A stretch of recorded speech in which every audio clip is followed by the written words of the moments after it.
Good morning eighth Hindi medium के student. आज हम सामाजिक विज्ञान में पाठ 11 आर्थिक विकास पढ़ेंगे। इसमें हम पढ़ेंगे कि इसका अर्थ क्या है और ये आर्थिक विकास कृषि में क्या महत्व रखता है, किस प्रकार से कृषि में इसका महत्व है, औद्योगिक विकास क्या है और इसकी आर्थिक समस्याएं कौन कौन सी हैं। तो हम दैनिक जीवन में व्यक्ति को किसी न किसी काम पर जाते हुए देखते हैं।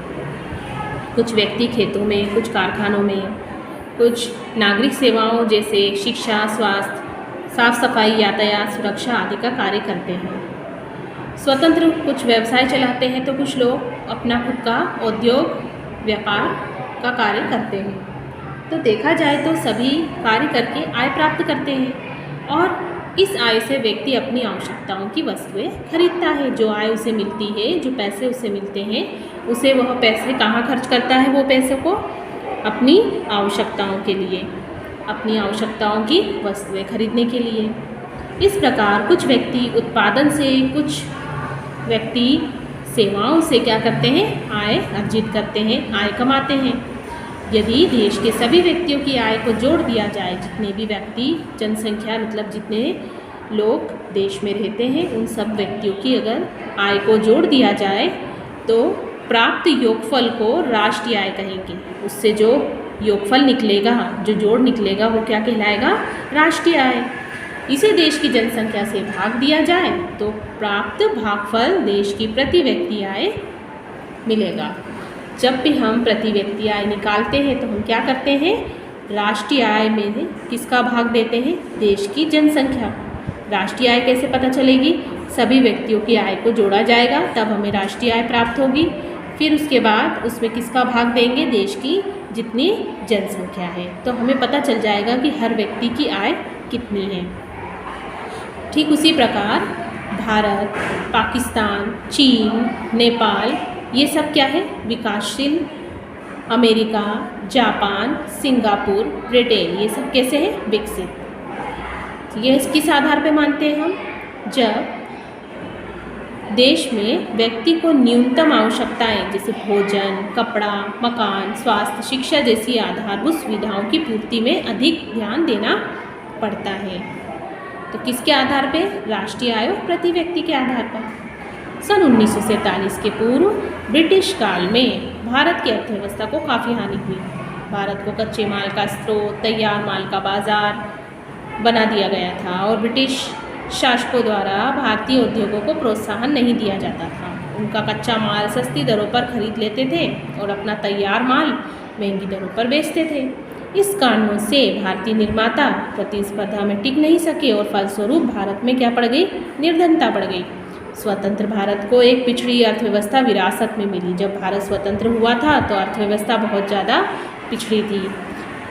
देखा जाए तो भारत एक कृषि प्रधान देश है और वर्तमान में 60% से अधिक लोग, कार्यशील जनसंख्या जो है वो किसके काम में लगी है? कृषि कार्य में। कृषि विकास को जानना आवश्यक है। अब कृषि विकास, तो कृषि भारत की अर्थव्यवस्था का आधार है और भारत के सकल घरेलू उत्पाद में 26% का योगदान है। भारतीय कृषि खाद्यान्न उत्पादन के साथ साथ उद्योगों के लिए कच्चा माल भी उपलब्ध कराती है। कृषि के अंतर्गत खेती बाड़ी, पशुपालन, वानिकी, मत्स्य पालन आदि शामिल है। और कृषि की दृष्टि से देखा जाए तो भारत क्या है? विविधता वाला देश है और भूमि के प्रकार, संरचना, धूप, वर्षा, फसलों के बोने और पकने के समय, ये सब बातें कैसी हैं? अलग अलग है और क्षेत्रों में भी ये बातें अलग अलग देखने को मिलती है। अब जो दूसरी बात आती है वो क्या है? कृषि का महत्व। तो हमारे देश की सबसे बड़ी जनसंख्या कृषि कार्य करती है, इसलिए तो हमारे देश को कृषि प्रधान देश कहा जाता है। इससे उन्हें रोजगार, खाद्यान्न और आय प्राप्त होती है। उद्योगों को कच्चा माल कृषि से ही प्राप्त होता है। फसलों से किसानों की आय बढ़ने से उनका जीवन स्तर कैसा हो जाता है? ऊंचा हो जाता है। तो भारत के प्रत्येक क्षेत्र में कृषि की उत्पादकता भी समान नहीं रही। मानसून पर कृषि की निर्भरता अभी भी बनी हुई है। आज भी हमारे यहाँ किसान अपनी कृषि को किस पर निर्भर मानते हैं? मानसून पर। जैसे यानी वर्षा का रास्ता देखा जाता है कि जब वर्षा होगी तब हमारी फसल अच्छी होगी। वैसे तो सिंचाई के लिए बहुत सारी योजनाएं बनाई गई है और उस पर कार्य भी किया जाता रहा है। लेकिन प्राकृतिक विशेषताओं जैसे भूमि की प्रकृति, जलवायु, सिंचाई की सुविधाओं के कारण भारतीय किसान विभिन्न प्रकार की कृषि करते हैं। इसके कुछ प्रमुख प्रकार भी हैं। अब वो प्रकार कौन कौन से हैं? एक तो आत्मनिर्वाह कृषि, जिसमें देश के बहुसंख्यक किसान लगे हुए हैं। ये छोटी और बिखरी जोतों परंपरागत औजारों से की जाती है। ये कमज़ोर आर्थिक स्थिति के कारण होता है। इस तरह से उन्नत बीजों, उर्वरकों और कृषिकों का प्रयोग नहीं कर सकते और इससे उत्पादन भी कम होता है और खाद्यान्न के रूप में उनके परिवार के उपभोग के लिए ही प्रयुक्त होता है। एक दूसरी आती है स्थानांतरित। इसमें अन्यत्र पिछड़े क्षेत्रों में वन भूमि में वृक्षों को काटकर, तनों को काटकर, शाखों को जलाकर कृषि योग्य भूमि बनाई जाती है और वहाँ पर मोटे अनाज को पैदा किया जाता है। और यहाँ का मौसम कैसा रहता है? शुष्क। और ये कौन कौन से अनाज बोए जाते हैं यहाँ पर? धान, मक्का, ज्वार आदि बोए जाते हैं। अब ये प्रथा हतोत्साहित कर दी गई है और इससे वनों का विनाश होता था, इसलिए उत्पादन भी अत्यंत कम प्राप्त होता था। तीसरी बात यहाँ पर क्या दी है? तीसरी जो कृषि है वो रोपण कृषि है। रोपण कृषि से तात्पर्य ऐसे पेड़ पौधों से है जो कुछ वर्ष की अवधि के उपरांत उत्पाद प्रदान करते हैं। अब इस तरह के उत्पादन में विशिष्ट वैज्ञानिक विधियाँ और स्थानीय सस्ते कुशल खेतीहर मजदूरों के साथ साथ विश्व स्तर पर क्रय विक्रय सुविधाएँ की आवश्यकता पड़ती है। और रोपण कृषि एक कारखाने की इकाई के समान होती है। जैसे यहाँ इसमें हम कह सकते हैं चाय और रबड़। फिर आता है गहन कृषि। तो सिंचाई की सुविधा, उर्वरकों, कीटनाशकों का प्रयोग करके एक ही भूमि पर लगातार कई बार वर्ष भर ऋतुओं के अनुसार कृषि कार्य गहन कृषि कहलाता है। इसमें सीमित भूमि पर कृषि करके अधिक उपज और आय प्राप्त होती है। और हमारे देश में विभिन्न प्रकार की फसलें जैसे खाद्यान्न, दलहन, तिलहन, रेशेदार फसलें, पेय फसलें, नकदी फसलें उगाई जाती हैं। खाद्यान्नों के उत्पादन में हमारा देश अब आत्मनिर्भर हो गया है और हमें रोपण और गहन कृषि, सिंचाई कृषि के आधुनिक यंत्रों का उपयोग, उन्नत बीज,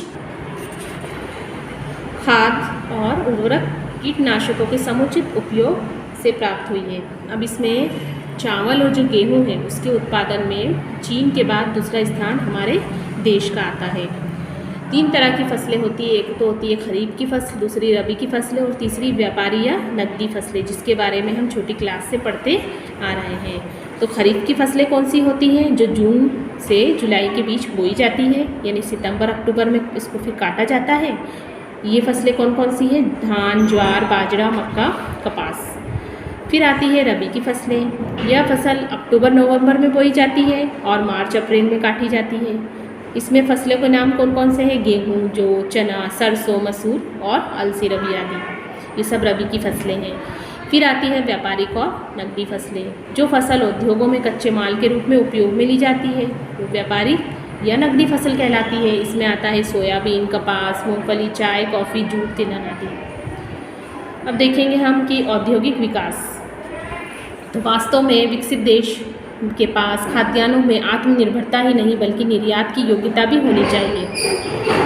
अब योग्यता में विभिन्न सुदृढ़ औद्योगिक आधारभूत उद्योग में कौन कौन से उद्योग आते हैं? एक तो आता है लोहा, दूसरा सीमेंट और मशीनें आदि। इसके अलावा उत्पादों को संसाधित करना, जैसे कपास से कपड़ा बनाना, गन्ने से चीनी, लकड़ी से कागज, बॉक्साइट से एल्यूमिनियम और लोहा से इस्पात बनाने की क्षमता।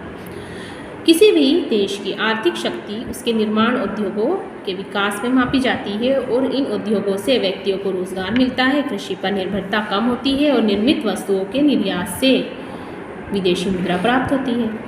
औद्योगिक विकास देश और नागरिक के लिए समृद्धि लाता है और छोटे बड़े पैमाने के उद्योग निजी, सार्वजनिक और संयुक्त सहकारी आदि वर्गों में बांटा जाता है। कच्चे माल के उपयोग के आधार पर भी उद्योगों को 2 वर्गों में बांटा गया है। पहला है कृषि पर आधारित और दूसरा है खनिज पर आधारित उद्योग। अब कृषि पर आधारित उद्योग में हम कह सकते हैं जैसे सूती यानी कपास से कपड़ा बनाना, जूट, रेशमी, ऊनी वस्त्र, चीनी, खाद्यान्न और कच्चे माल प्राप्त करना, ये सब किससे होता है?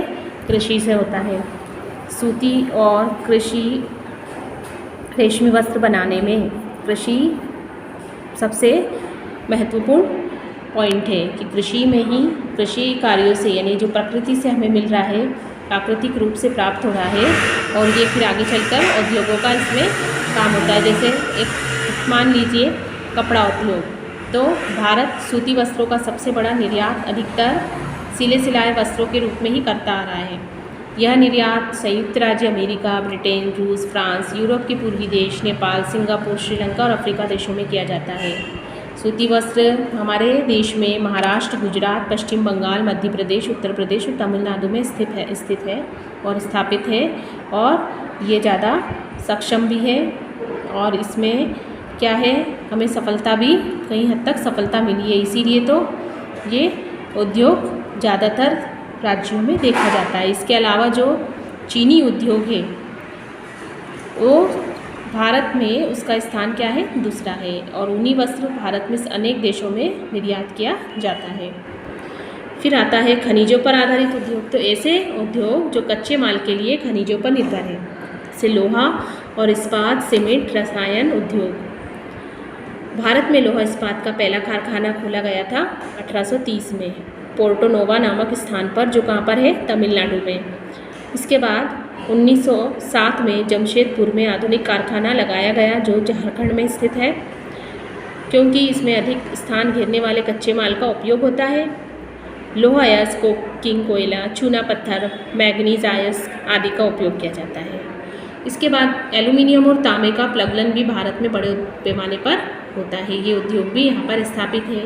इसके अलावा परिवहन उपकरण जैसे रेल के इंजन, डिब्बे, मोटर वाहन, वायुयान, पोत बनाने संबंधी बड़े भारी उद्योग, इलेक्ट्रॉनिक उद्योग स्थापित किए गए हैं।